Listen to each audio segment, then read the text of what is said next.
الحمدللہ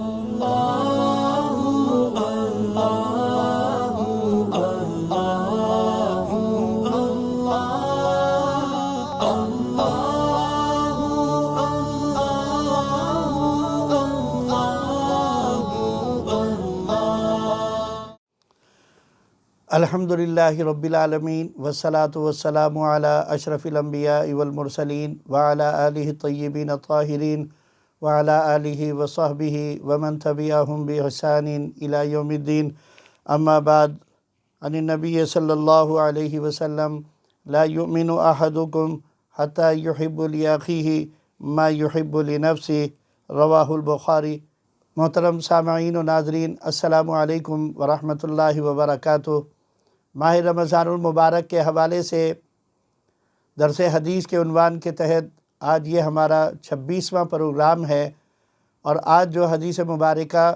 ہم نے پڑھنے اور سننے کی سعادت حاصل کی ہے، وہ اس حدیث مبارکہ میں اللہ کے نبی صلی اللہ علیہ وآلہ وسلم ارشاد فرماتے ہیں کہ کوئی شخص تم میں سے ایمان والا نہیں ہو سکتا یہاں تک کہ اپنے بھائی کے لیے بھی وہی پسند نہ کرے جو وہ اپنے لیے پسند کرتا ہے۔ بخاری اور مسلم میں یہ حدیث مبارکہ موجود ہے۔ یہ حدیث مبارکہ دراصل ایثار کے حوالے سے ہے کہ انسان ایثار اس کو کہتے ہیں کہ انسان میں جذبہ ہمدردی اس حد تک بڑھ جائے کہ وہ اب دوسروں کو اپنے اوپر ترجیح دینے لگے، اپنے ذاتی مفادات، ضروریات اور اپنی خواہشات کو بھول کر دوسروں کے کام آنے پر جب خود کو آمادہ اور تیار کر لے تو اس کی اس کیفیت کو ایثار کہا جاتا ہے، یعنی اپنی ضرورت کو دوسرے کی ضرورت کے اوپر قربان کر کے دوسرے کی ضرورت کو پورا کر دینا، یہ مقام ایثار ہے۔ ایثار کا مقام بہت بلند ہے، اور یہ صدقات واجبہ کے بعد نفل صدقات کے اندر سب سے بڑھ کر ہے۔ نبی کریم صلی اللہ علیہ وآلہ وسلم نے اسی لیے ارشاد فرمایا کہ تم میں سے کوئی شخص اس وقت تک ایمان والا نہیں ہو سکتا جب تک اپنے مسلمان بھائی کے لیے بھی وہی پسند نہ کرے جو وہ اپنے لیے پسند کرتا ہے۔ قرآن حکیم فرقان مجید میں اللہ رب العزت نے ارشاد فرمایا اس کیفیت کو اس انداز سے کہ وَيُؤْثِرُونَ عَلَىٰ أَنفُسِهِمْ وَلَوْ كَانَ بِهِمْ خَصَاصَةٌ وَمَن يُوقَ شُحَّ نَفْسِهِ فَأُولَٰئِكَ هُمُ الْمُفْلِحُونَ۔ سورہ حشر کی آیت ہے۔ ارشاد باری تعالیٰ، اور وہ اپنے آپ پر دوسروں کو ترجیح دیتے ہیں اگرچہ انہیں شدید محتاجی ہو، اور جو نفس کی کنجوسی سے بچا لیے گئے وہ کامیاب ہیں، یعنی جن کا نفس انہیں اللہ کے راستے میں خرچ کرنے سے روکنے والا نہ بنے وہی فلاح اور کامیابی والے بن جاتے ہیں۔ اسی طریقے سے ارشاد باری تعالیٰ ہے وَيُطْعِمُونَ الطَّعَامَ عَلَىٰ حُبِّهِ مِسْكِينًا وَيَتِيمًا وَأَسِيرًا، اور وہ مقام ایثار پر فائز ہونے والے مسکین، یتیم اور قیدی کو کھانا کھلاتے ہیں اللہ کی محبت اور رضا چاہنے کے لیے، یعنی ان کے دل کے اندر کوئی اور خواہش نہیں ہوتی۔ وہ اگر ایسا کرتے ہیں تو ان کی نیت صرف یہ ہوتی ہے کہ اللہ رب العزت ان سے راضی ہو جائے، اور آگے ارشاد فرمایا انما نطعمکم لوجہ اللہ لا نرید منکم جزاء ولا شکورا۔ ہم تو وہ یہ کہتے ہیں کہ ہم تو تمہیں صرف اللہ کی رضامندی کے لیے کھلاتے ہیں، نہ تم سے کوئی بدلہ چاہتے ہیں اور نہ ہی کوئی شکر گزاری۔ اس آیت کے شان نزول کے اندر اہل بیت اطہار میں سے سیدہ طاہرہ جنتی عورتوں کی سردار حضرت سیدہ بی بی فاطمہ الزہرا رضی اللہ تعالی عنہا کی حیات طیبہ کے ایک پہلو کی طرف اشارہ ملتا ہے، اور یہ شان نزول یہ بیان کرتا ہے کہ ایک موقع پر حضرت سیدنا امام حسن یا سیدنا امام حسین بیمار ہو گئے۔ کسی نے کہا کہ اللہ کے لیے روزے کی نظر مان لو تو اللہ تعالیٰ شفا دے دے گا، چنانچہ سارے گھر والوں نے، یعنی سیدہ کائنات رضی اللہ تعالی عنہ اور حضرت سیدنا علی المرتضیٰ شیر خدا کرم اللہ وجہہ الکریم اور آپ کے ساتھی تھے جو گھر والے تھے، ان سب نے روزے کی منت مان لی، اور اللہ رب العزت نے ان کو شفا عطا فرمائی۔ تو جب منت کا روزہ پورا کرنے کے لیے آپ کے گھر والوں نے سب نے مل کر روزہ رکھا، اور افطار کا وقت جب قریب آنے لگا اور دسترخوان سجایا گیا، افطار کے لیے بیٹھے تو ایک سائل آ گیا، اور اس سائل نے آ کر کے سوال کیا کہ میں مسکین ہوں، اگر کچھ اللہ کے راستے میں ہو تو مجھے کھلا دو۔ حضرت سیدہ بی بی خاتون جنت فاطمہ الزہرا رضی اللہ تعالیٰ عنہ نے خادمہ سے کہا کہ یہ اٹھاؤ اور یہ اس سائل کو دے دو، اور خود پانی سے روزہ افطار کر لیا گیا۔ اب دوسرے دن پھر روزہ رکھا گیا، 3 روزوں کی منت تھی، دوسرے دن روزہ رکھا، افطار کا وقت قریب آنے لگا۔ پہلے دن کے روزے کو پانی سے افطار کیا تھا اور گھر میں کھانے کو کچھ بھی نہیں تھا، دوسرا روزہ رکھ لیا۔ اب جو افطار کے لیے جو کچھ میسر آیا، تفسیروں کے اندر لکھا ہے کہ سوکھی روٹی پانی کے اندر بھگو کر نرم کر کے رکھی گئی تھی۔ جب افطار کا وقت آیا تو پھر ایک قیدی آ گیا، یتیم آ گیا، اس یتیم نے آ کر کے سوال کیا، اور حضرت سیدہ بی بی خاتون جنت فاطمہ الزہرا رضی اللہ تعالیٰ عنہ نے باوجود اس کے کہ آپ خود روزے سے تھیں اور ایک دن کا روزہ پانی سے افطار کیے ہوئے تھی، دوسرا روزہ سحری میں کچھ اور میسر نہ آیا، پانی ہی سے رکھا گیا، اب افطار کا وقت تھا، ضرورت تو اپنی تھی، لیکن سائل کی آواز آتے ہی آپ نے خادمہ سے کہا یہ اٹھاؤ اور اس کو دے دو۔ خادمہ نے عرض کی اے بی بی، آپ کل بھی روزے سے تھیں، پانی سے روزہ افطار کیا، آج بھی صرف یہ میسر ہے، یہ سوکھی ہوئی روٹی پانی میں بھگو کر نرم کی ہے، آج تو آپ افطار کے لیے اس کو رکھ لیں۔ آپ نے فرمایا اللہ ہمارا وارث ہے، یہ سائل خالی نہیں جانا چاہیے، یہ اٹھاؤ اور اس کو دے دو۔ چنانچہ وہ اس یتیم کو دے دی گئی۔ تیسرا روزہ رکھنے کی باری آئی،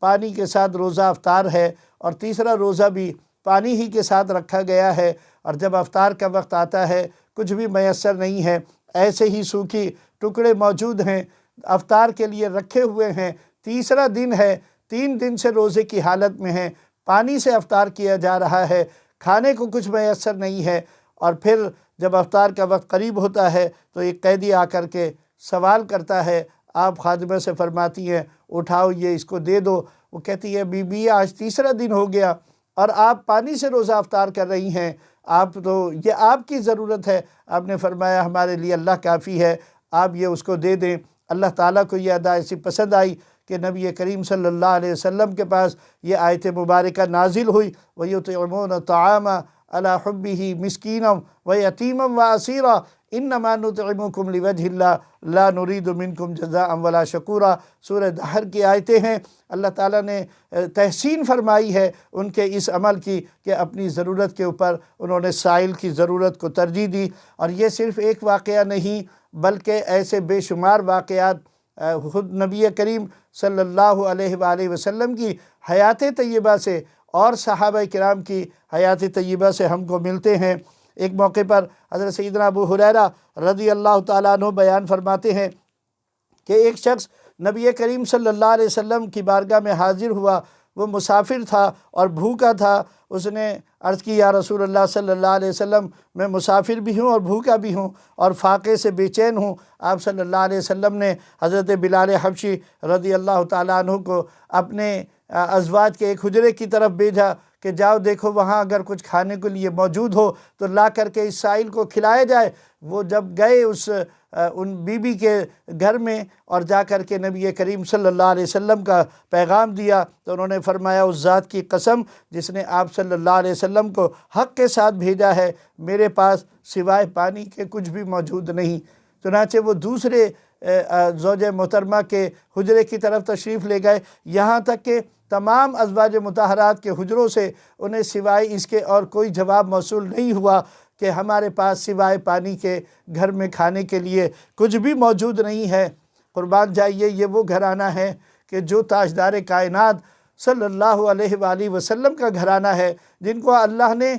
جن کے لیے یہ ساری کائنات تخلیق فرمائی تھی، زمین کے سارے خزانے ان کے لیے تھے۔ اگر چاہتے تو اللہ کے رسول صلی اللہ علیہ وسلم زمین پر ٹھوکر مارتے تو آپ کی ٹھوکر سے زمین اپنے خزانے اگل دیتی، باہر نکال دیتی، لیکن نبی کریم صلی اللہ علیہ وسلم نے اس دنیا کے مال کو پسند نہیں فرمایا، بلکہ ایک موقع ایسا آیا کہ حضرت سیدنا عمر فاروق رضی اللہ تعالیٰ عنہ اللہ کے رسول صلی اللہ علیہ وسلم سے ملنے کے لیے دوپہر کے وقت میں تشریف لائے۔ آواز دی گئی، کھٹکھٹایا، پوچھا کون ہے؟ کہا عمر آئے ہیں، اجازت چاہتے ہیں۔ نبی کریم صلی اللہ علیہ وسلم اس وقت آرام فرما رہے تھے، کھجور کی ایک چٹائی تھی جس پر آپ لیٹے ہوئے تھے۔ سیدنا عمر فاروق رضی اللہ تعالیٰ عنہ اندر تشریف لاتے ہیں۔ نبی کریم صلی اللہ علیہ وسلم کے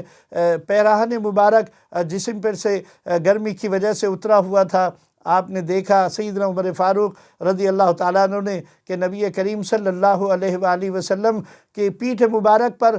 کھجور کی چٹائی کے نشان ثبت ہوئے ہیں۔ سیدنا عمر فاروق رضی اللہ تعالیٰ عنہ بے اختیار رونے لگے۔ آپ کی آنکھوں میں آنسو دیکھ کر اللہ کے نبی صلی اللہ علیہ وسلم نے پوچھا، اے عمر کیا بات ہے، کیوں روتے ہو؟ کہا یا رسول اللہ صلی اللہ علیہ وسلم، کیا آپ اللہ کے حبیب نہیں؟ کہا بے شک اللہ کا حبیب ہو۔ کہا کیا آپ سچے نہیں؟ کہا بے شک میں سچا ہوں۔ کہا پھر وہ قیصر و کسریٰ والے جو جھوٹے ہیں اور وہ اللہ کی تکذیب کرنے والے ہیں، ان کے پاس تو بڑے بڑے محلات موجود ہیں اور وہ آرام دہ بستروں کے اوپر آرام کرتے ہیں، جبکہ آپ صلی اللہ علیہ وآلہ وسلم کے پاس تو آرام کرنے کے لیے کوئی ایسا بستر بھی موجود نہیں ہے کہ جس پر آپ آرام دہ بستر کے اوپر آپ آرام کر سکیں۔ اللہ کے نبی صلی اللہ علیہ وسلم اپنے شعر کی یہ بات سن کر مسکرائے، فرمایا اے عمر تم کیوں غمگین ہوتے ہو؟ کیا تم نہیں جانتے اللہ نے دنیا ان کے لیے لکھی ہے، ہمارے لیے اللہ نے آخرت لکھی ہے۔ ان کے لیے آخرت میں کچھ نہیں ہوگا،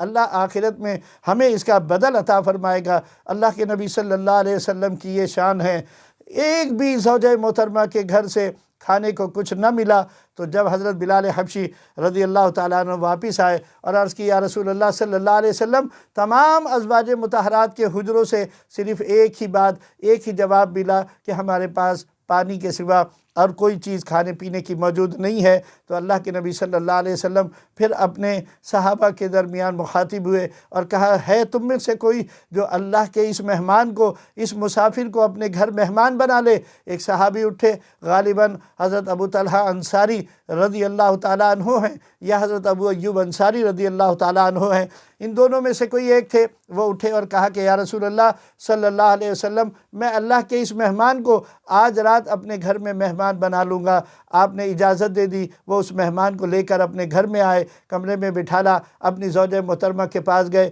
پوچھا ہمارے گھر میں کھانے کو کیا ہے؟ کہا بس اتنا ہے کہ ہم یا تو بچوں کو پیٹ بھر کر کھانا کھلا دیں گے یا پھر ہم اس مہمان کی تواضع کر سکتے ہیں۔ کہا بچوں کو تو بہلا پھسلا کر سلا دینا، تم اس مہمان کے لیے کھانا تیار کرو۔ اور اس مہمان کے لیے کھانا تیار کیا گیا۔ جب کھانا تیار ہو گیا تو وہ مقدار میں اتنا نہیں تھا کہ وہ 2 آدمی بھی اس کو شکم سیر ہو کر کھا سکیں۔ اب مسئلہ یہ تھا کہ اس معاشرے کے اندر یہ بات معیوب سمجھی جاتی تھی کہ مہمان کے سامنے کھانا رکھا جائے اور مہمان کھانا کھائے اور میزبان اس کو بیٹھا ہوا دیکھتا رہے، میزبان کو اس کے ساتھ کھانے میں شامل ہونا پڑتا تھا۔ اب مسئلہ یہ تھا کہ کھانا کم ہے اور کھانے والے کم سے کم 2 تو موجود ہیں، تو آپ نے ان صحابی نے اپنی زوجہ محترمہ سے کہا ایسا کرنا، جب میں کھانا لے جا کر وہاں مہمان کے سامنے رکھوں تو تم کسی بہانے سے چراغ گل کر دینا، اندھیرا ہو جائے گا، میں مہمان کے ساتھ کھانے کے لیے بیٹھ جاؤں گا، اپنا ہاتھ کھانے تک لے کے جاؤں گا، خالی ہاتھ واپس اپنی منہ تک لے آؤں گا، مہمان سمجھے گا میں کھانا کھا رہا ہوں اور وہ بلا تکلف پیٹ بھر کر کھانا کھا لے گا۔ تو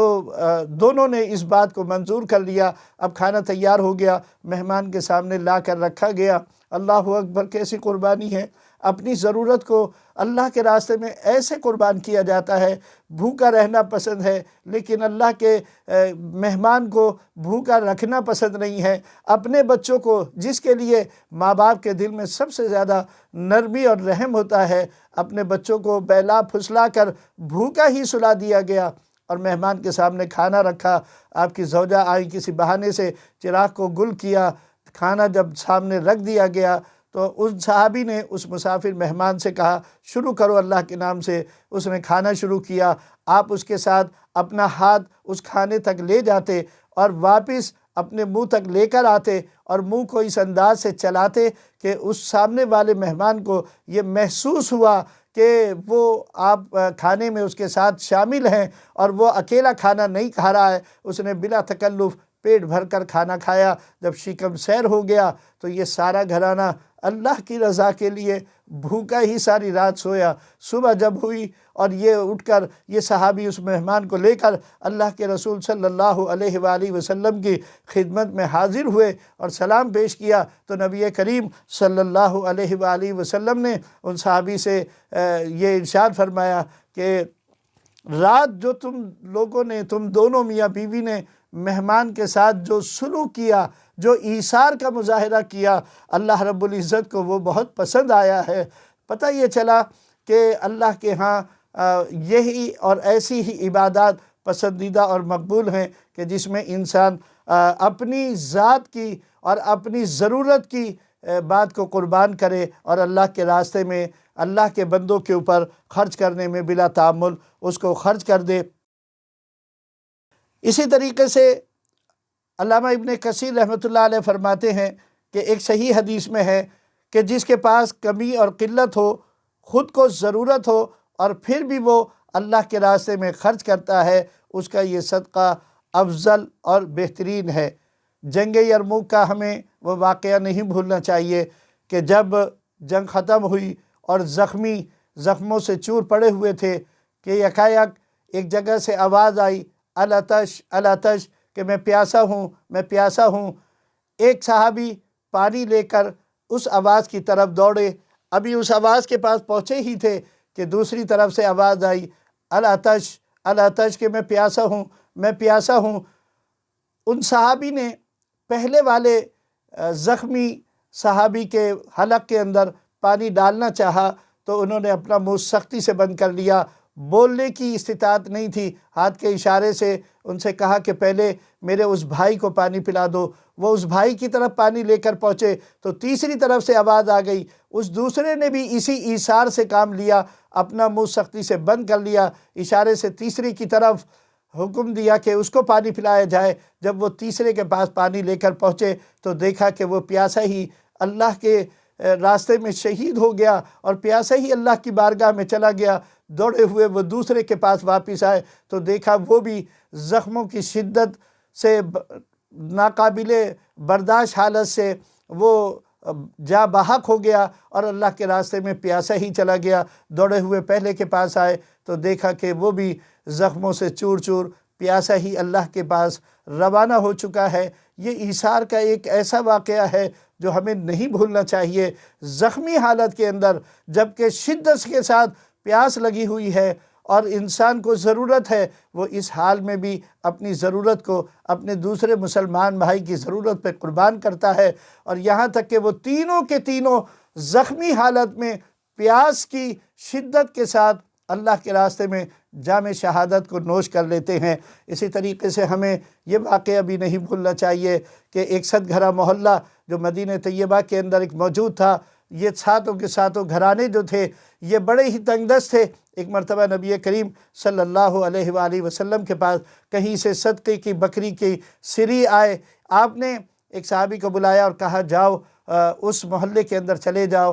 اور وہاں جا کر دیکھنا جو سب سے زیادہ مستحق ہو اس کو یہ سری دے دینا۔ وہ وہاں گئے، جا کر کے پہلے گھرانے والے کو کھٹکھٹایا، کہا اللہ کے نبی صلی اللہ علیہ وسلم نے یہ سری بھیجی ہے، کہا جو سب سے زیادہ مستحق ہو اس کو یہ دے دینا۔ تو اب مجھے نہیں پتہ کہ آپ زیادہ مستحق ہیں یا آپ کا پڑوسی، یہ سری میں آپ کے لیے لے کر آیا ہوں۔ انہوں نے کہا اگرچہ کہ ہمارے گھر میں بھی فاقہ ہے لیکن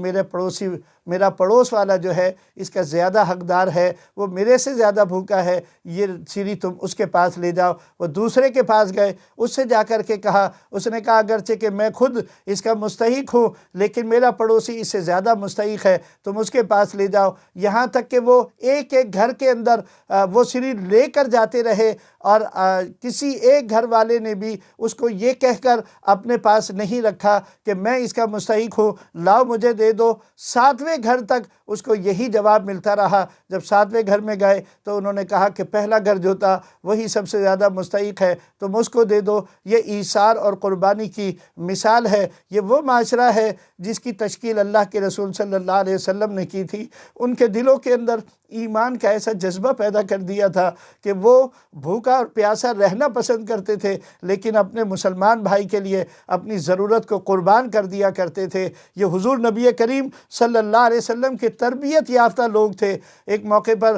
حضرت سیدنا ابو ہریرہ رضی اللہ تعالیٰ عنہ جو اصحاب صفہ میں سے شامل ہیں، فرماتے ہیں کہ بھوک کی شدت سے میرا پیٹ میری کمر کو لگ چکا تھا، اور اس شدت کے ساتھ مجھے بھوک تھی اور اتنے وقت کا فاقہ ہو چکا تھا کہ اب مجھ سے برداشت نہیں ہو رہا تھا۔ میں مسجد نبوی کے دروازے پر جا کر لیٹ گیا۔ عموماً ایسا ہوتا تھا کہ جن کو مرگی کا دورہ پڑتا تھا وہ مسجد کے دروازوں کے اوپر ان کو لٹا دیا جاتا تھا، آنے والا نمازی اس کو پھلانگ کر جاتا تھا، اس کی برکت سے اللہ تعالیٰ اس کو شفا دے دیا کرتا تھا۔ حضرت ابو ہریرہ رضی اللہ تعالیٰ عنہ تو اس وجہ سے جا کر لیٹے تھے کہ کوئی دیکھے کہ ان کا پیٹ ان کی کمر سے لگا ہوا ہے، بھوک کی شدت کی حالت ہے، لیکن جو بھی آیا وہ ان کے اوپر سے پھلانگ کر جاتا رہا۔ یہ گمان کرتا رہا کہ شاید ان کو مرگی کے دورے کی وجہ سے یہاں پر لیٹنا پڑا، کہ جب سارے کے سارے چلے گئے، حضرت ابو ہریرہ رضی اللہ تعالیٰ عنہ فرماتے ہیں مجھے بڑا دکھ اور افسوس ہوا، اور میں اسی حال میں تھا کہ اللہ کے نبی صلی اللہ علیہ وسلم تشریف لے آئے، میری حالت کو دیکھا، کہا اے ابو ہریرہ اللہ کے راستے میں صبر اختیار کرو، اللہ تمہاری بھوک مٹانے کے لیے کوئی بندوبست کر دے گا۔ صحابہ کرام بیٹھے ہوئے تھے کہ ایک شخص آیا، ایک دودھ کا بھرا ہوا پیالہ لے کر آیا، اللہ کے نبی صلی اللہ علیہ وسلم کو پیش کیا۔ اللہ کے نبی صلی اللہ علیہ وسلم کے سامنے حضرت سیدنا ابو ہریرہ رضی اللہ تعالیٰ عنہ موجود ہیں۔ بھوک کی شدت بھی حضور کو پتہ ہے اور ان کی حالت بھی معلوم ہے۔ آپ فرماتے ہیں جاؤ اصحاب صفہ کے جتنے بھی بھوکے صحابہ ہیں ان سب کو لے آؤ۔ وہ سارے صحابہ کو بلا کر لے آئے، سب حضور کے سامنے بیٹھ گئے۔ اب تربیت کا یہ انداز ہے کہ اللہ کے نبی صلی اللہ علیہ وسلم حضرت ابو ہریرہ رضی اللہ تعالیٰ عنہ سے فرماتے ہیں اے ابو ہریرہ یہ پیالہ لو، اپنے بھائی کو لے جا کر پیش کرو، اس سے کہو وہ پیے۔ وہ لے جا کر حضرت ابو ہریرہ رضی اللہ تعالیٰ عنہ نے صحابی کو دیا اور کہا کہ یہ لو پیو، اور وہ اس نے پینا شروع کیا، یہاں تک کہ شکم سیر ہو گیا۔ حضرت ابو ہریرہ رضی اللہ تعالیٰ عنہ فرماتے ہیں میرے دل میں بار بار یہ خیال آ رہا تھا حضور نے اتنے لوگوں کو بلا لیا، یہ ایک پیالہ دودھ ہے، یہ کس کس کو کافی ہوگا؟ حضور نے ان صحابی سے فرمایا کہ اور پی لو، انہوں نے اور پیا، اور پھر فرمایا کہ اے اللہ کے نبی صلی اللہ علیہ وسلم اب نہیں پیا جاتا۔ غرض یہ کہ وہ تمام صحابہ کے درمیان ایک ایک کر کے حضرت سیدنا ابو ہریرہ رضی اللہ تعالیٰ عنہ جو خود اس کے سب سے زیادہ مستحق تھے، انہی کے ہاتھ سے اللہ کے نبی صلی اللہ علیہ وسلم نے سب کو دودھ پلوایا، اور جب سب دودھ پی چکے تو پھر جب وہ پیالہ لے کر ابھی اس میں دودھ باقی ہے، برکت ہے نبی کریم صلی اللہ علیہ وسلم کے دستہائے مبارکہ کی کہ ان مبارک ہاتھوں سے یہ پیالہ گیا تھا۔ اس پیالے سے 70 سے زائد صحابہ نے دودھ پی لیا، لیکن نہ کم ہوتا ہے اور نہ ختم ہوتا ہے۔ حضرت ابو ہریرہ رضی اللہ تعالیٰ عنہ لے کر حضور کی بارگاہ میں آتے ہیں، حضور نبی کریم صلی اللہ علیہ وسلم کو دیتے ہیں، یا رسول اللہ صلی اللہ علیہ وسلم سب نے پی لیا۔ حضور نے فرمایا اے ابو ہریرہ اب تم پیو۔ یہ تربیت کا ایک انداز دیکھیے کہ حضرت ابو ہریرہ رضی اللہ تعالیٰ عنہ سب سے زیادہ اس کے مستحق ہیں، لیکن اللہ کے نبی صلی اللہ علیہ وسلم جو معاشرہ تشکیل دینا چاہتے ہیں اس کی تربیت اس انداز سے فرمائی ہے کہ جو سب سے زیادہ مستحق تھا اسی کے ہاتھ سے اس کو تقسیم کروایا، اور آخر میں ان سے فرمایا ابو ہریرہ اب تم پیو۔ حضرت سیدنا ابو ہریرہ فرماتے ہیں میں بہت بھوکا تھا، میں نے اس بھوک کے انداز میں سمجھ سکتا ہے ایک انسان کہ جب بھوک کی شدت ہو تو اس وقت کیسے پیا جائے گا۔ آپ فرماتے میں نے اپنے ہونٹوں سے وہ پیالہ لگایا، گھٹا گھٹ اس دودھ کو پینا شروع کر دیا، اتنا پیا کہ میرا پیٹ بھر گیا، لیکن دودھ ختم ہونے میں نہیں آیا۔ میں نے جب اپنے منہ سے وہ پیالہ ہٹایا، اللہ کے نبی صلی اللہ علیہ وسلم نے فرمایا اے ابو ہریرہ اور پیو۔ میں نے حضور کے فرمان کے وہ پیالہ اپنے منہ سے لگایا اور پیا، پھر حضور نے فرمایا اور پیو، میں نے اور پیا، یہاں تک کہ میں نے عرض کی اے اللہ کے نبی صلی اللہ علیہ وسلم اب نہیں پیا جاتا، اتنا پیٹ بھر چکا ہے، الگ تک اب اگر پیوں گا تو یہ سب قے ہو جائے گی۔ پھر اللہ کے نبی صلی اللہ علیہ وسلم نے فرمایا لاؤ اب مجھے دو، اور حضور نبی کریم صلی اللہ علیہ وسلم خود بھی اس وقت فاقے کی حالت سے تھے۔ آخر میں اللہ کے نبی صلی اللہ علیہ وسلم نے وہ اپنے منہ سے لگایا اور منہ سے لگا کر اس دودھ کو پی لیا۔ ایک تو یہ برکت سامنے نظر آئی کہ اللہ کے نبی صلی اللہ علیہ وسلم خود بھوکے تھے، سیدنا ابو ہریرہ رضی اللہ تعالیٰ عنہ بھوک کی شدت سے بے حال تھے، اللہ کے نبی صلی اللہ علیہ وسلم نے ان کے ذریعے سے سب کو تقسیم کیا، حالانکہ وہ اللہ کے نبی صلی اللہ علیہ وسلم کے لیے آیا تھا، لیکن اللہ کے نبی صلی اللہ علیہ وسلم نے سب کو دیا۔ پھر دوسری بات یہ کہ ایک ہی پیالے سے سب نے پیا، آخر میں اللہ کے نبی صلی اللہ علیہ وسلم نے پیا۔ ایک حدیث مبارکہ یاد آتی ہے، اللہ کے نبی صلی اللہ علیہ وسلم نے فرمایا ایک مسلمان کا جھوٹا دوسرے مسلمان کے لیے شفا ہے۔ لیکن آج ہم جس معاشرے میں رہ رہے ہیں، یہ معاشرہ عجیب تہذیب والا معاشرہ ہے، یہ کہتا ہے کہ اگر ہم نے کسی دوسرے کا جھوٹا کھا لیا یا پی لیا تو ہمارے اندر اس کے جراثیم منتقل ہو جائیں گے۔ اللہ اکبر، اللہ اکبر۔ اللہ تعالیٰ نے مسلمانوں کو کیا تعلیم دی ہے، اللہ کے نبی صلی اللہ علیہ وسلم نے کیسے ایثار کا سبق دیا ہے، اور کس طریقے سے مسلمان کو ہماری اسلامی تہذیب یہ کہتی ہے کہ جب ہم کھانا کھائیں تو برتن میں ایک تو کچھ چھوڑیں نہیں، برتن کو صاف کریں، یہاں تک کہ اللہ کے نبی صلی اللہ علیہ وسلم نے فرمایا اپنی شہادت کی انگلی سے اس برتن کو صاف کر کے چاٹ لیا کرو اپنی انگلی کو۔ طبی سائنس یہ کہتی ہے جب ہم کھانا کھا چکتے ہیں تو ہماری انگلیوں سے کچھ ریز ایسی برآمد ہوتی ہیں کہ جب ہم اسے اپنے منہ میں لے کے جاتے ہیں تو وہ ریز ہماری غذا کے ہضم میں مفید و معاون ثابت ہوتی ہیں۔ جدید تہذیب نے ہم کو انگلیوں کے بجائے چمچے تک پہنچا دیا، اور ہم کو یہ سکھا دیا کہ اگر ہم نے برتن بالکل صاف کر دیا، دیکھنے والا کہے گا یہ کیسا بھوکا پیاسا تھا، اس نے تو برتن میں کچھ بھی نہیں چھوڑا، جبکہ اللہ کے نبی صلی اللہ علیہ وسلم نے فرمایا کہ برتن میں اگر کھانا چھوڑ دو گے تو شیطان اس کھانے کا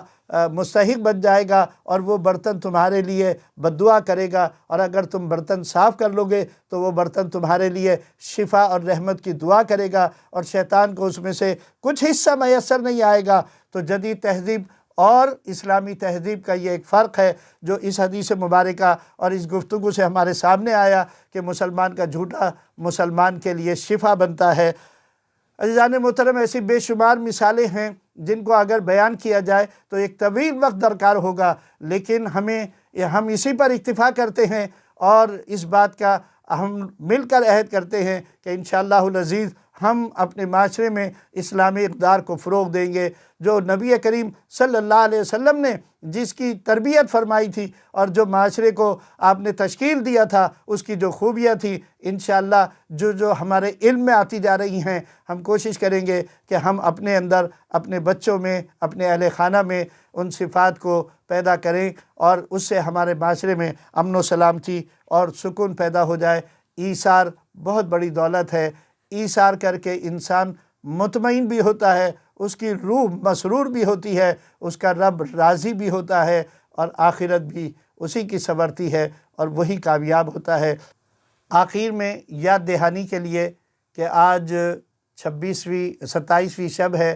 ہمارا 26واں پروگرام ہے۔ آج جو رات آ رہی ہے وہ شب قدر کی ہے، اور کثرت کے ساتھ لوگوں کا گمان اس رات کے لیے ہوتا ہے کہ یہ شب قدر ہے، حالانکہ اللہ تعالیٰ نے اسے طاق راتوں میں چھپا کر رکھا ہے، لیکن چونکہ سب کا گمان ہوتا ہے اس لیے ہو سکتا ہے اللہ تعالیٰ اس گمان کی بھی لاج رکھے۔ تو میں دوبارہ اعادہ کروں گا، شب قدر کے اندر جو اعمال مختصر ہم نے بتائے ہیں اور اس کا اجر اللہ کے ہاں سے انشاءاللہ العزیز بہت زیادہ ملنے والا ہے،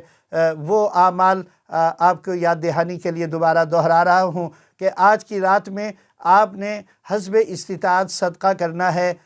اگر آج کی رات شب قدر ہے تو انشاءاللہ العزیز خیر من الف شہر کے تحت 83 برس سے زیادہ صدقہ کرنے والے کو جو اجر حاصل ہوگا اللہ تعالیٰ وہ ہمیں بھی عطا فرمائے گا۔ دوسری بات، 2 رکعت نفل ادا کرنے ہیں، تو 83 برس تک جو اللہ کی بارگاہ میں نفل پڑھتا رہا ہوگا اس کو جو اللہ تعالیٰ اجر عطا فرمائے گا، آج کی رات میں 2 رکعت نفل پڑھنے والے کو اللہ تعالیٰ وہ اجر عطا فرمائے گا۔ تیسری چیز، 3 مرتبہ بمِ بسم اللہ کے سورہ اخلاص کی تلاوت ہے، جو اجر میں پورے قرآن مجید کی تلاوت کے برابر اجر رکھتی ہے۔ اگر آج کی رات شب قدر ہے تو انشاءاللہ العزیز ہماری صرف اتنی سی تلاوت ہم کو 83 برس تک قرآن کی تلاوت کرنے والے کو جو اجر حاصل ہو سکتا ہے اس اجر کا ہمیں مستحق بنا دے گی۔ اللہ سے دعا ہے کہ اللہ تعالی ہمیں ان نیک اعمال کو اختیار کرنے کی توفیق عطا فرمائے۔ وما توفیق الا باللہ وما علینا الا البلاغ المبین۔ والسلام علیکم ورحمۃ اللہ وبرکاتہ۔